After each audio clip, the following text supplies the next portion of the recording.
ಬೀದರ್ ರೌಂಡಪ್ಗೆ ಸ್ವಾಗತ. ನಾನು ರಾಣಿಕೋಟೆ. ಬನ್ನಿ ಕ್ವಿಕ್ ಆಗಿ ನೋಡೋಣ ಬೀದರ್ ಜಿಲ್ಲೆಯ ಇಂದಿನ ಪ್ರಮುಖ ಸುದ್ದಿಗಳನ್ನು. ಬೀದರ್ನಿಂದ ಮಹಾಕುಂಭಮೇಳಕ್ಕೆ ತೆರಳುತ್ತಿರುವ ಬೀದರ್ ದಾನಾಪುರ ವಿಶೇಷ ರೈಲಿಗೆ ಇಂದು ಬೀದರ್ ಸಂಸದ ಸಾಗರ್ ಖಂಡ್ರೆ ಅವರು ಚಾಲನೆ ನೀಡಿದರು. ಚಾಲನೆ ನೀಡುವ ಪೂರ್ವದಲ್ಲಿ ರೈಲಿನಿಂದ ಪ್ರಯಾಣಿಕರ ಬಳಿ ಹೋಗಿ ಪ್ರಯಾಣ ಸುಖಕರವಾಗಲಿ ಎಂದು ಶುಭ ಹಾರೈಸಿದರು.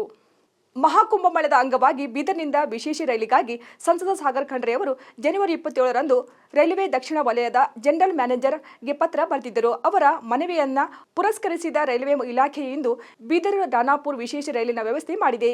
ಈ ರೈಲು 2200 ಸೀಟುಗಳನ್ನು ಹೊಂದಿದ್ದು ಬೀದರ್ ನಗರದಿಂದ 450 ಜನ ಪ್ರಯಾಣ ಬೆಳೆಸಲಿದ್ದಾರೆಂದು ಹೇಳಿದರು.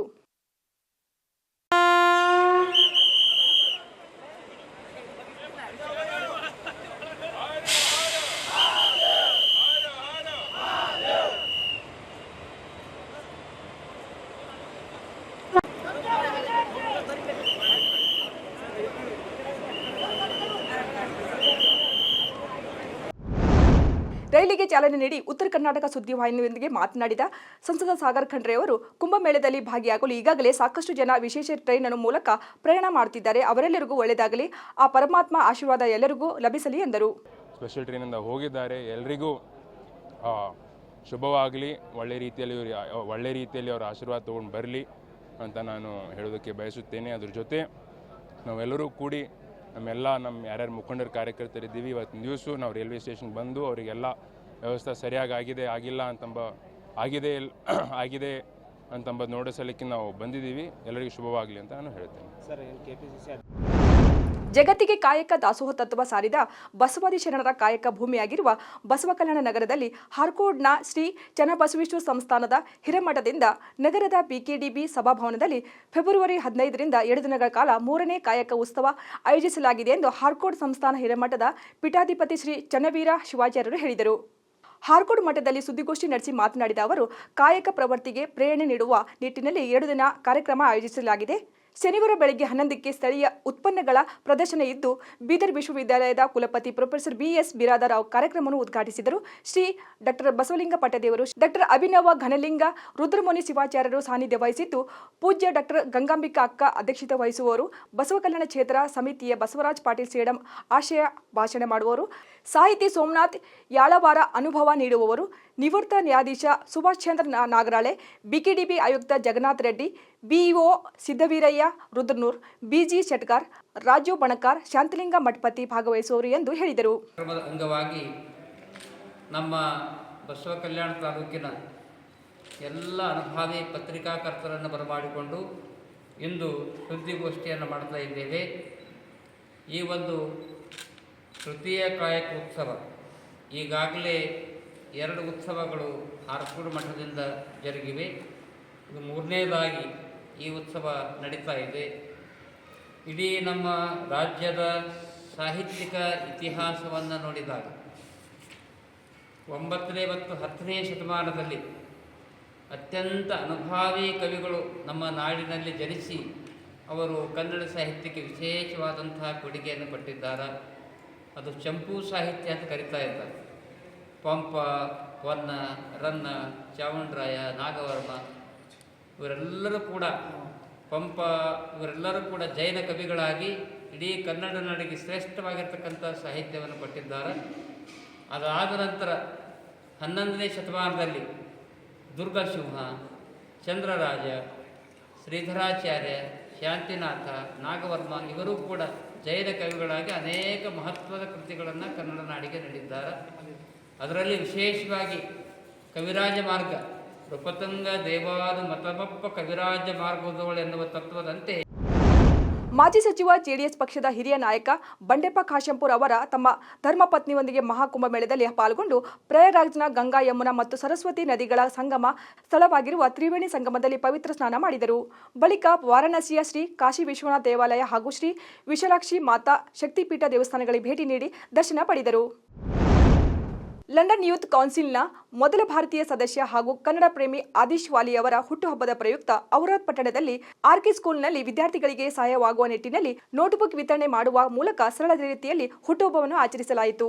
ಇದೇ ವೇಳೆ ಮಾತನಾಡಿದ ಸಂಸ್ಥೆಯ ಪ್ರಮುಖರಾದ ಕೃಷ್ಣ ಪಾಟೀಲ್ ಅವರು ಯಾವುದೇ ಆಡಂಬರವಿಲ್ಲದೆ ಈ ರೀತಿಯ ಮಕ್ಕಳಿಗೆ ನೋಟ್ಬುಕ್ ಹಂಚುವ ಮೂಲಕ ಹುಟ್ಟುಹಬ್ಬವನ್ನು ಆಚರಿಸಿಕೊಳ್ಳುತ್ತಿರುವುದು ಅತೀವ ಸಂತೋಷವೆಂದರು.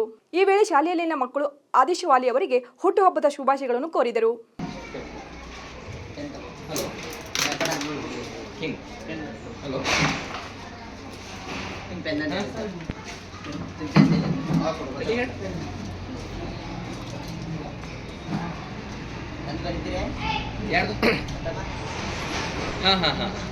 ನಿಮ್ದು ಚೆಕ್ ಮಾಡ್ಕೊಂಡ್ರಲ್ಲ ನಿಮ್ದೇ. ಹ್ಯಾಪಿ ಬರ್ಡೇ ಟು ಯು ಆದಿಶಣ್ಣ. ಹ್ಯಾಪಿ ಬರ್ಡೇ ಟು ಯು ಆದಿಶಣ್ಣ. ಓಕೆ, ಒನ್ಸ್ ಅಗೇನ್ ಜೋರ್ದಾರ್ ಕ್ಲಾಪ್ಸ್. ಹೊಡ್ಲೆ ಬರಲ್ಲ ಬಟ್ ಹೊಡಿ.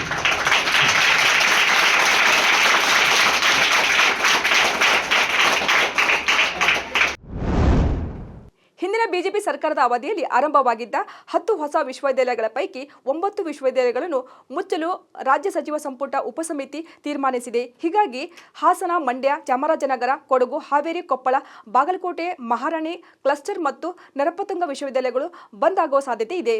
ಹೊಸ ವಿಶ್ವವಿದ್ಯಾಲಯಗಳನ್ನು ಮುಚ್ಚಲು ಉಪಮುಖ್ಯಮಂತ್ರಿ ಡಿಕೆ ಶಿವಕುಮಾರ್ ಅವರ ಅಧ್ಯಕ್ಷತೆಯಲ್ಲಿ ನೇಮಕವಾಗಿದ್ದ ಉಪಸಮಿತಿ ನಿರ್ಧರಿಸಿದೆ.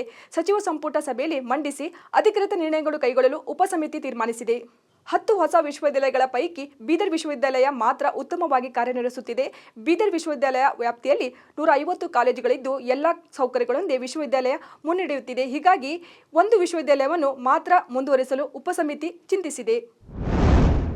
ಕೆಪಿಸಿಸಿ ಅಧ್ಯಕ್ಷರ ಬದಲಾವಣೆ ವಿಚಾರವಾಗಿ ಬೀದರ್ನಲ್ಲಿ ಪ್ರತಿಕ್ರಿಯೆ ನೀಡಿದ ಸಂಸದ ಸಾಗರ್ ಖಂಡ್ರೆ, ಅಧ್ಯಕ್ಷರ ಬದಲಾವಣೆ ವಿಚಾರವನ್ನು ವರಿಷ್ಠರು ತೀರ್ಮಾನ ಮಾಡ್ತಾರೆ, ಅದನ್ನು ವರಿಷ್ಠರೇ ಹೇಳಬೇಕು. ನಾನು ಹೊಸದಾಗಿ ಸಂಸದನಾದವನು ಕೆಪಿಸಿಸಿ ಅಧ್ಯಕ್ಷರ ಬದಲಾವಣೆ ವಿಚಾರವನ್ನು ಮಾತನಾಡೋದಕ್ಕೆ ಆಗಲ್ಲ ಎಂದರು. ಕಾಂಗ್ರೆಸ್ ಪಕ್ಷದ ವರಿಷ್ಠರು ಅದು ತೀರ್ಮಾನ ಮಾಡ್ತಾರೆ, ಅದು ಅವರಿಗೆ ನೀವು ಕೇಳಬೇಕಾಗತ್ತೆ. ಈಗ ನಾನು ಹೊಸದಾಗಿ ಸಂಸದನಾಗಿದ್ದೀನಿ. ನಾನು ಈಗ KPCC ಅಧ್ಯಕ್ಷರ ಬಗ್ಗೆ ನನಗೆ ಮಾತಾಡಲಿಕ್ಕೆ ನನಗೆ ಆಗೋದಿಲ್ಲ. ನೀವು ವರಿಷ್ಠರಿಗೆ ನೀವು ಕೇಳಬೇಕು. ಇದ್ರ ಬಗ್ಗೆ ನನಗೆ ಮಾಹಿತಿ ಇಲ್ಲ ರೀ. ತಾವು ಯಾರು ವರಿಷ್ಠರಿದ್ದಾರೆ ಅವರಿಂದನೇ ನೀವು ಸ್ಟೇಟ್ಮೆಂಟ್ ತಗೋಬೇಕು. ಹುಲ್ಸೂರು ಸಮೀಪದ ಭಾಲ್ಕಿ ತಾಲೂಕಿನ ಮೆಹಕರ್ ಗ್ರಾಮದಲ್ಲಿ ವಿರೂಪಾಕ್ಷೇಶ್ವರ ಜಾತ್ರಾ ಮಹೋತ್ಸವದ ಅಂಗವಾಗಿ ಬುಧವಾರ ದೇವರ ಮೂರ್ತಿಯ ಪಲ್ಲಕ್ಕಿ ಮೆರವಣಿಗೆ ಸಮಾರಂಭದಿಂದ ನಡೆಯಿತು.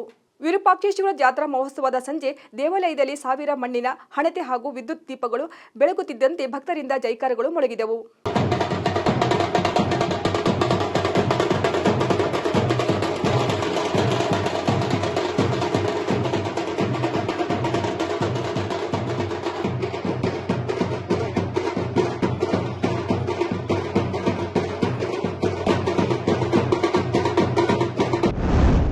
ಲಂಡನ್ ಯೂತ್ ಕೌನ್ಸಿಲ್ನ ಮೊದಲ ಭಾರತೀಯ ಸದಸ್ಯ ಹಾಗೂ ಕನ್ನಡ ಪ್ರೇಮಿ ಮತ್ತು ವಾಲಿ ಗ್ರೂಪ್ನ ನಿರ್ದೇಶಕರಾದ ಆದಿಶ್ ಆರ್ ವಾಲಿಯವರು ಹುಟ್ಟುಹಬ್ಬದ ಪ್ರಯುಕ್ತ ಆದಿಶ್ ವಾಲಿಯವರ ಬ್ರಿಗೇಡ್ ವತಿಯಿಂದ ಔರಾದ್ ಪಟ್ಟಣದಲ್ಲಿರುವ ಅಲೆಮಾರಿ ಕುಟುಂಬಗಳಿಗೆ ಸೀರೆಯನ್ನು ವಿತರಣೆ ಮಾಡಲಾಯಿತು. ಇದೇ ವೇಳೆ ಮಾತನಾಡಿದ ಸುಭಾಷ್ ಚಂದ್ರ ಬೋಸ್ ಯುವಕ ಸಂಘದ ಸಂಸ್ಥಾಪಕ ಅಧ್ಯಕ್ಷರಾದ ರತ್ನದೀಪ್ ಕಸ್ತೂರೆ, ಆದಿಶ್ ವಾಲಿಯವರ ಹುಟ್ಟುಹಬ್ಬವನ್ನು ಯಾವುದೇ ಆಡಂಬರವಿಲ್ಲದೆ ಸರಳವಾಗಿ ಆಚರಿಸಲಾಯಿತು ಮತ್ತು ಅಲೆಮಾರಿ ಕುಟುಂಬಗಳಿಗೆ ಸಹಾಯವಾಗುವ ನಿಟ್ಟಿನಲ್ಲಿ ಸೀರೆಗಳನ್ನು ವಿತರಣೆ ಮಾಡಲಾಯಿತು. ಈ ಸಂದರ್ಭದಲ್ಲಿ ಪತ್ರಕರ್ತ ಹನುಮಂತ್ ದೇಶ್ಮುಖ್, ಕರ್ನಾಟಕ ಸ್ವಾಭಿಮಾನಿ ಬಳಗದ ಪ್ರಶಾಂತ್ ಸಿಂಧೆ, ಆನಂದ್ ಕಾಂಬ್ಳೆ, ಅಜಯ್ ವರ್ಮಾ, ಶಾದುಲ್ ಸೇರಿದಂತೆ ಹಲವರು ಉಪಸ್ಥಿತರಿದ್ದರು. ಲಂಡನ್ ಯೂತ್ ಕೌನ್ಸಿಲ್ನ ಭಾರತೀಯ ಮೊದಲ ಸದಸ್ಯರು, ವಾಲಿ ಫೌಂಡೇಶನ್ನ ಡೈರೆಕ್ಟರ್ ಆದಂತಹ ನಮ್ಮ ಜಿಲ್ಲೆಯ ಹೆಮ್ಮೆಯ ಪುತ್ರ ಆದಿಶ್ ವಾಲಿಯವರ ಹುಟ್ಟುಹಬ್ಬದ ಪ್ರಯುಕ್ತವಾಗಿ ಇವತ್ತು ಆದಿಶ್ ವಾಲಿ ಯುವ ಬ್ರಿಗೇಡ್ ವತಿಯಿಂದ ಇವತ್ತು ನಾವು ಔರಾದ್ ಪಟ್ಟಣದ ಗುಡಿಸಲು ವಾಸಿಗಳಿಗೆ ಒಂದು ಸೀರೆ ವಿತರಣೆ ಮಾಡೋದ್ರ ಮೂಲಕ ಸರಳ ರೀತಿಯಲ್ಲಿ ಅರ್ಥಗರ್ಭಿತವಾದಂಥ ಹುಟ್ಟುಹಬ್ಬನ ಆಚರಣೆ ಮಾಡ್ತಾ ಇದ್ದೀವಿ. ಭಗವಂತ ಅಮರೇಶ್ವರ ಅವರಿಗೆ 100 ಕಾಲ ಆರೋಗ್ಯ, ಆಯಸ್ಸು, ಅವರ ಜೀವನದಲ್ಲಿ ಯಶಸ್ಸನ್ನು ನೀಡಲಿ ಅಂತ ಸಮಸ್ತ ನಮ್ಮ ತಾಲೂಕಿನ ಮಹಾಜನತೆ ಪರವಾಗಿ ಅವರಿಗೆ ಶುಭವನ್ನು ಹಾರೈಸ್ತೇವೆ. ಧನ್ಯವಾದಗಳು. ಇವಾಗಿದ್ದು ಬೀದರ್ ಜಿಲ್ಲೆಯ ಇಂದಿನ ಪ್ರಮುಖ ಸುದ್ದಿಗಳು. ಮತ್ತೆ ನಾಳೆ ಭೇಟಿಯಾಗೋಣ. ಬೀದರ್ ರೌಂಡಪ್ನಲ್ಲಿ ನಮಸ್ಕಾರ.